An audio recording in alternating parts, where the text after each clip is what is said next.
Hey y'all, thanks for tuning in to another episode of the Peace Podcast. This is just give me the courage to sit in the loneliness, whatever that looks like. And so oftentimes healing feels lonely. And one of the main reasons that it feels so lonely is because when you're healing and you're breaking those old patterns and you're setting new boundaries and you're trying to be this new version of yourself, oftentimes that requires you to reconsider your relationships, set boundaries around your relationships, get alone so that you can actually formulate your own opinions and see yourself through your own lens, as opposed to listening to what the world, i.e. your parents, your friends, your siblings, are telling you what to do. And so that can oftentimes feel like healing requires you to be in isolation. And sometimes that is the case. For a season of your healing process, it may require you to be in solitude in order to experience the growth. Because in order to grow, in order to fully align with yourself, you have to get with yourself so that you can see that process. Healing isn't a fully lonely journey. It is there are parts of it that require isolation. So it's part isolation, but also part connection, because you can't grow into your new phase unless you create connection with either new people or some people who receive you in this newly healed form of yourself. It's kind of like how people will say, the only way you'll know if you've grown into somebody who can be in a healthy relationship is to be in a new relationship. And the reason that's the case is because you can't be in the unhealthy relationship with an unhealthy person and really determine whether your healing or your growth is going to work, because that other person is unhealthy. But you also can't be in solitude, because in order to see how you are in relationship and see if you're healthy in relationship, you actually have to be in relationship with another person. And when you're in solitude, you're the only person that you have to consider. But if you're somebody who has been in a place where you've been a people pleaser or a peacekeeper or whatever the term is that you want to use, solitude is really important so that you understand who you are, what you like, the answers to all of the burning questions that you used to put other people's answers in for. And now you actually have to rely on yourself to answer those questions for yourself. There may be a point of time in your life where you didn't even know what kind of food you liked, because when it was time to pick dinner, you just let somebody else pick it because you would rather eat food that you didn't really care for than to deal with the aftermath of that person not liking the food that you chose. And so there are all of these things that you have to relearn about yourself. And oftentimes isolation is the place where that happens. And when we think about separating our old patterns and our old relationships, it's like when someone goes away to rehab and then they come back home and they're hanging around with the same people. Their body's need for the drug may have changed. The dependency may have lessened. But when they get around the same patterns and the same people who they formulated those patterns with, they're going to end up doing the exact same thing that they've always done. And so if you want to break free from the way that you've been and the unhealed version of you, then you're going to have to also break free from those old patterns. And sometimes that means old relationships with people who aren't willing to grow and change. You know, sometimes during a healing journey, somebody might not be able to handle the healed version of you. They might think that you're better than them, or you've changed, or you're not the same person that you once were. Those might be the type of things that you hear. And that's the point. The point of growing, the point of healing is so that you are no longer that old version of you. And so those people who are saying those things may just not be capable of handling a healed version of you and being in a space with the healed version of you. So that means that you're going to have to separate yourself from those relationships, either until that person gets used to this newer version of you, because you're not going back to the old version, or if it means that that person is going to have to be out of your life. Whatever it is, you're going to have to adapt those relationships to this new version of you. The other part of this is once you're able to create the connections, right? So you've gone through that solitude. Now you're balancing the moments of solitude with the moments of connection. Those connections are going to ground you in this newness. You're going to be able to say, okay, I'm safe here. I'm safe with these people. I'm grounded in this space. But it is so important for you to find safe community once you have gotten yourself to this place of healing, once you have grown to this version of you that you are. The thing that is so important though is if you were in a space where you weren't making decisions, and if you were in a space where you weren't able to trust your intuition or use your discernment, it's going to be really hard to go into this new version of you who's trying to establish a safe community but needs to fall back on her intuition or discernment. When you've denied yourself the ability to use it for so long, you may not be able to trust it. It might be a little bit rusty, like I really haven't used it in a while. But you're going to have to build that intuition and discernment back up, because once you get into this safe community, you feel safe with yourself, and then you start to add to it. Now I know that this person is safe and this person is safe, so I'm going to increase my circle a little bit. But it's really hard to do that when you have not been able to trust your discernment, to trust your intuition, and you've formulated patterns of the old way of thinking and the old way of being.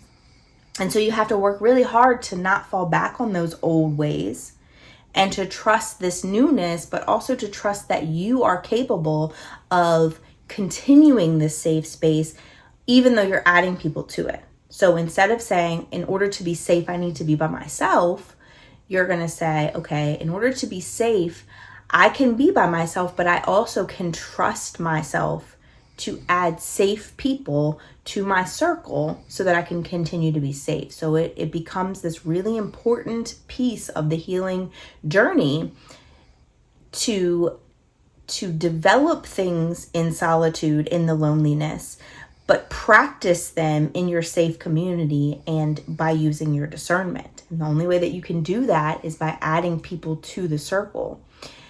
So for me, there was a point in time when I moved from that toxic relationship into a more healthy environment, physically and emotionally, for myself and my kids, where I did feel like I needed to isolate. I didn't tell anyone that I was buying this new house. I didn't tell anyone that I was going to take my name off of the deed for the old house. The only people who knew at one point in time were my realtor and my sister. And my sister, because she was helping me look for places, because I needed to be particular about the place that I was going to, but I also didn't trust myself. So I roped somebody in who I did trust to help me with the logistics. And then eventually I added my dad into the mix when I had already purchased the place and it had red walls, and I don't do red walls. If you do red walls, more power to you. It's just not my jam. And so he came in to paint the place before I moved in. And so I had to add him to the space. Beyond that, the process of getting to that safe place was very isolating because I couldn't tell my coworkers. I didn't really talk to my younger kids about it. I talked to the older one, but he was in college, so that made it a little bit easier. And so I had to isolate because I needed to be able to make moves without feeling fear in making those moves, fear of getting caught, fear of retaliation, etc. And I wasn't doing anything wrong, but he would have thought so. And so I needed to get out of that space. And so I had to isolate. And then I stayed isolated while I was here. I had to get away from people who felt like they needed to tell me what to do, that I couldn't make decisions on my own, that they preferred when I was in a place of of unhealedness because I leaned more on them, and you have to be really careful about those people. Some people just really like to be needed, and the people who really like to be needed are the people who want you to be in a place where you're needy, because then it requires you to turn to them and they want to be needed. And so I had to get away from all of those people, and what ended up happening is I was able to discern who was there for me and who wasn't. I was able to find support in the people who were there for me because I knew who I could trust and who I couldn't. And I also was able to add some people to my circle that I know care for me, that I know were very intentional about their prayers for me, etc. And so I could have stayed in that place of isolation. I would have been by myself. I would have not been able to get myself to the goals that I had and the visions that I had, because I would have been just so isolated that they wouldn't have happened. But really, I had to get by myself in order to trust my own discernment and intuition. And it was in those moments that I was able to say, is this safe for me? Because I know I can keep myself safe, but am I able to feel safe inside of this space when I add other people in? And then from there, after I was out of that relationship and that whole thing, I was free from it, then I was able to determine, can I keep a relationship safe? Because I knew that that one was going to be unsafe regardless of what I did. And so today I encourage you, I know we're afraid of loneliness. I know we're afraid of being alone. I know we're afraid of being by ourselves. And I also know that if you're a female, especially when you're reaching a certain age, you're afraid of the judgment that comes with that you're this age and you either don't have kids or you're not married or whatever the thing is that you don't have, that you feel like society is expecting you to have. That sometimes loneliness is like this, scarlet letter that we wear that says something is wrong with us, right? Something must be wrong with us if we're still alone and at this space in life. But I encourage you to understand that a lot of people have not gotten in the space of isolation. Some people are just settling for what's in their space and what they're dealing with on a day-to-day basis. So there is beauty in being able to isolate. There's beauty in being able to build the safety inside of your space. And it's not a space that you have to be ashamed of. It's not something that you have to be fearful of, because getting alone with yourself is going to feel weird. But once you see how safe it is to actually be able to connect with yourself, to formulate your own opinions, to trust yourself, sometimes you're not going to want to let that go. Even if the people that you're filling it with are safe, it's going to be really difficult to let that go. So what you once were fearful of, you're going to start to be accustomed to and actually crave that time by yourself. You can be alone without feeling lonely. And in this space of solitude, I encourage you to shift that perspective. I might be alone, but I'm not lonely. I'm just learning myself better, keeping myself safe, and also healing and growing into the space that I want to be in. So this week, I encourage you to identify one safe person or one safe space where you can show up authentically as yourself this week. If that's the bedroom in your house, identify it and talk about in your journal how you can show up in that space that feels different than in spaces that aren't safe. That will help you to identify when places aren't safe and when they are, because you'll start to connect with those feelings in the spaces that you go into and the people that you communicate with. And you'll notice when those feelings are not there and how your discernment will tell you when something is safe and when it isn't. But for right now, you're going to identify who's that one safe person, and how do you feel when you're in conversation with them or in the same space as them? Or what's that one safe space where you're able to show up authentically as yourself, and write down what you're able to do in that space that makes you feel like you can show up as your 100% authentically you. Hopefully this video is helpful for you if you're going through the healing journey and you really need to understand why solitude has to happen in order to take you to the places that you're trying to go. And if you're trying to understand that nothing's wrong with you because you're by yourself, hopefully this video was helpful. Remember, if this video was something that resonated with you, or even if it didn't, share it with some people, save this video, copy the link, share it directly with your friends, like and subscribe to all my socials, all my channels. Follow me there. And remember that knowledge gained and kept to yourself is selfish, but knowledge shared with the world could just be the catalyst for change that they need to break free from the cycles that they're currently experiencing and the bondage that they're currently in. Thank you guys for tuning in, and I'll see you again next time.